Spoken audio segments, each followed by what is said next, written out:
January 24th, 1788. January 24th, 1788. I think they write the Constitution in 1788 and then pass the Bill of Rights in 91. They get it ratified in 89. So it's the 1789 Constitution. But we're just beginning. We're starting to see the writings, right? Did we see anything before 1788? It's the 1789 Constitution and then 1791 Bill of Rights. And this is all because the Articles of Confederation was shit. So from 1783 to 1788, actually when this is being written, the law of the land are the Articles of Confederation. Now, under the Articles of Confederation, you clearly had a right to secede. But under the U.S. Constitution, well, that's to be debated later. January 24th, 1788. The Liberties of a People. This is by Brutus, an anti-federalist. Brutus. Et tu, Brutus. Et tu, Brutu. Et tu, Brutu. The liberties of a people are in danger from a large standing army, not only because the rulers may employ them for the purposes of supporting themselves in any usurpations of power which they may see proper to exercise, but there is great hazard that an army will subvert the forms of the government under whose authority they are raised and establish one according to the pleasure of their leader. We are informed in the faithful pages of history of such events frequently happening. Two instances have been mentioned in a former paper. They are so remarkable that they are worthy of the most careful attention of every lover of freedom. They are taken from the history of the two most powerful nations that have ever existed in the goddamned world, and who are the most renowned for the freedom they enjoyed and the excellency of their constitutions. And of course, I mean Rome and Britain. Rome had a constitution. Rome had a constitution. Britain's got a constitution. What do y'all talk? They don't have constitution. Okay. All right, Brutus. I'm very skeptical already.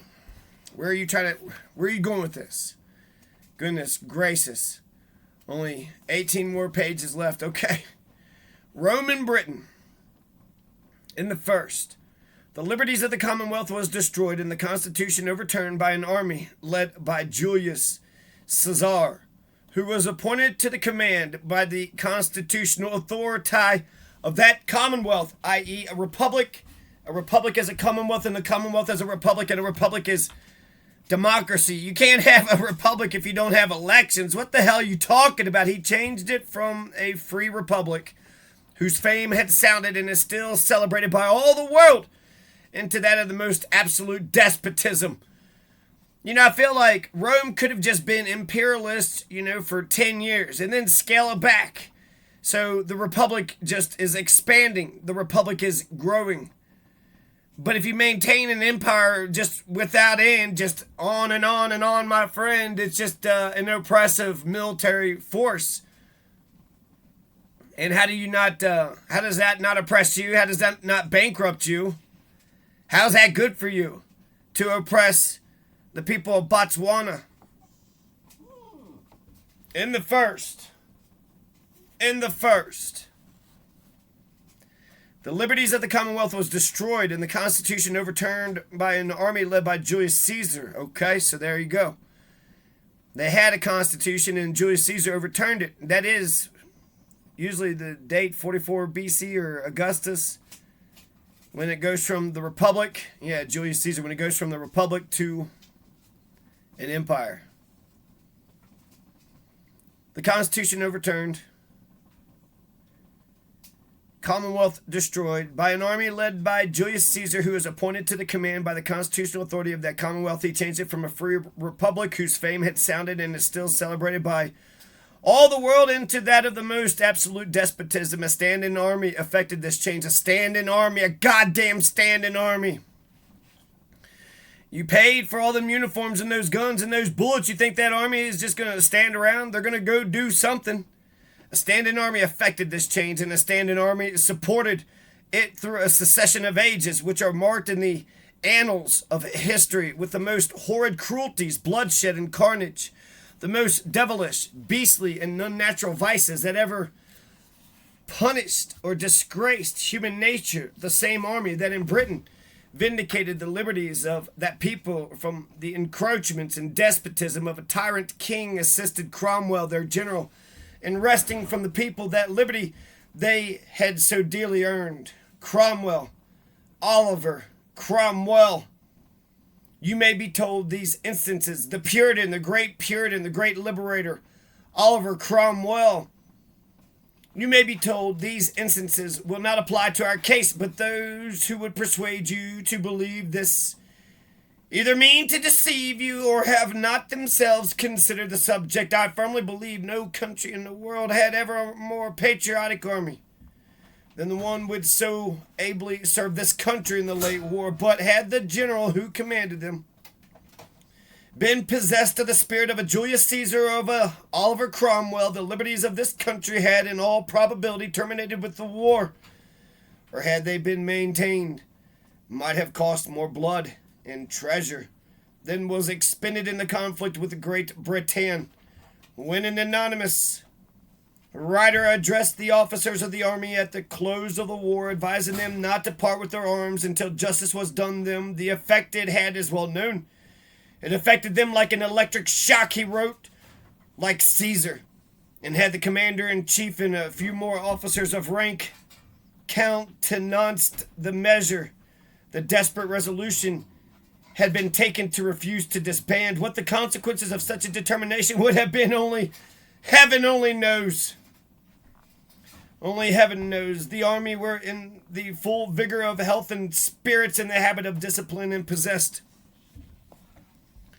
of all our military stores and apparatus. They would have acquired great accessions of strength from the country.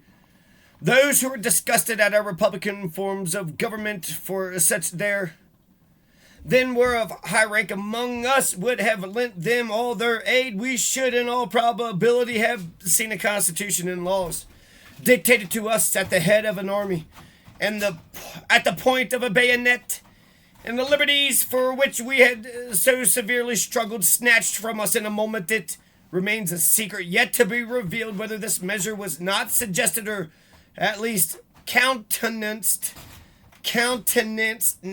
by some who had great influence in producing the present system. Fortunately, indeed, for this country, it had at the head of the army a patriot, as well as a general, and many of our principal officers had not abandoned the characters of citizens by assuming that of soldiers, and therefore the scheme proved abortive. But are we to expect that this will always be the case? Are we so much better than the people of other ages and of other countries that the same allurements of power and greatness which led them aside from their duty will have no influence upon men in our country? Such an idea is wild and extravagant. Had we indulged such a delusion, enough has appeared in a little time past to convince the most credulous that the passion for pomp, power, and greatness works as powerfully in the hearts of many of our better sort as it ever did in any country under heaven where the same opportunity again to offer. We should very probably be grossly disappointed if we made dependence that all who then rejected the overture would do it again. From these remarks, it appears that the evil to be feared from a large standing army in the time of peace does not arise solely from the apprehension that the rulers may employ them for the purpose of promoting their own ambitious views, but that equal and perhaps greater danger is to be apprehended from their overturning the constitutional powers of the government and assuming the power to dictate any form they please. The advocates for power in support of this right and the proposed government urge that a restraint upon the discretion of the legislature in respect to military establishments in time of peace would be improper to be imposed, because they say it would be necessary to maintain small garrisons on the frontiers to guard against the depredations of the Indians and to be prepared to repel any encroachments or invasions that may be made by Spain or Britain. The amount of this argument, stripped of the abundant verbiages of which the author has dressed it, is this: it will probably be necessary What is going on? It will probably be necessary. It will probably be necessary to keep up a small body of troops to garrison a few posts, which it will be necessary to maintain in order to guard against the sudden encroachments of the Indians or of the Spaniards and British, and therefore the general government ought to be invested with power to raise and keep up a standing army in time of peace without restraint at their discretion. I confess I cannot perceive that the conclusion follows from the premises. Logicians say it is no good reasoning to infer a general conclusion from particular premises, though I am not much of a logician. It seems to me this argument is very like that species of reasoning. When the patriots in the Parliament in Great Britain contended with such force of argument and all the powers of eloquence against keeping up standing armies in time of peace, it is obvious they never entertained an idea that small garrisons on their frontiers or in the neighborhood of powers from whom they were in danger of encroachments or guards to take care of public arsenals would thereby be prohibited. The advocates for this power farther urge that it is necessary because it may and probably will happen that circumstances will render it requisite to raise an army to be prepared to repel attacks of an enemy before a formal declaration of war, which in modern times has fallen into disuse. If the Constitution prohibited the raising an army until a war actually commenced, it would deprive the government of the power providing for the defense of the country until the enemy were within our territory. If the restriction is not to extend to the raising armies in case of emergency, but only to the keeping them up, this would leave the matter to the discretion of the legislature, and they might, under the pretense that there is danger of an invasion, keep up the army as long as they judge proper. And hence it is inferred that the legislature should have authority to raise and keep up an army without any restriction. But from these premises, nothing more will follow than this, that the legislature should not be so restrained as to put it out of their power to raise an army when such exigencies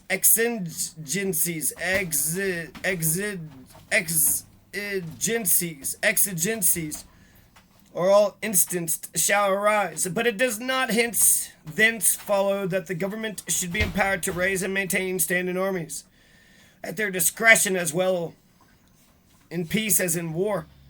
If indeed it is impossible to vest the general government with the power of raising troops to garrison the frontier posts, to guard arsenals, or to be prepared to repel an attack, when we saw a power preparing to make one, without giving them a general and indefinite authority to raise and keep up armies without any restriction or qualification, then this reasoning might have weight, but this has not been proved, nor can it be. It is admitted that to prohibit the general government from keeping up standing armies, while yet they were authorized to raise them in case of exigency, would be an insufficient guard against the danger. Discretion of such latitude would give room to elude the force of the provision. It is also admitted that an absolute prohibition against raising troops except in case of actual war would be improper, because it will be requisite to raise and support a small number of troops to garrison the important frontier post and to guard arsenals. And it may happen that the danger of an attack from a foreign power may be so imminent as to render it highly proper we should raise an army in order to be prepared to resist them, but to raise and keep up forces for such purposes and on such occasions is not included in the idea of keeping up standing armies in time of peace. It is a thing very practicable to give the government sufficient authority to provide for these cases, and at the same time to provide a reasonable and competent security against the evil of a standing army. A clause to the following purpose would answer the end, as standing armies in time of peace are dangerous to liberty and have often been the means of overturning the best constitutions of government. No standing army or troops of any description whatsoever shall be raised or kept up by the legislature, except so many as shall be necessary for guards to the arsenals of the United States, or for garrisons to such posts on the frontiers as it shall be deemed absolutely necessary to hold to secure the inhabitants and facilitate the trade with the Indians, unless when the United States are threatened with an attack or an invasion from some foreign power, in which case the legislature shall be authorized to raise an army to be prepared to repel the attack, provided that no troops whatsoever shall be raised in time of peace without the assent of 2/3 of the members composing both houses of the legislature. A clause similar to this would afford sufficient latitude to the legislature to raise troops in all cases that were really necessary, and at the same time competent security against the establishment of that dangerous engine of despotism, a standing army.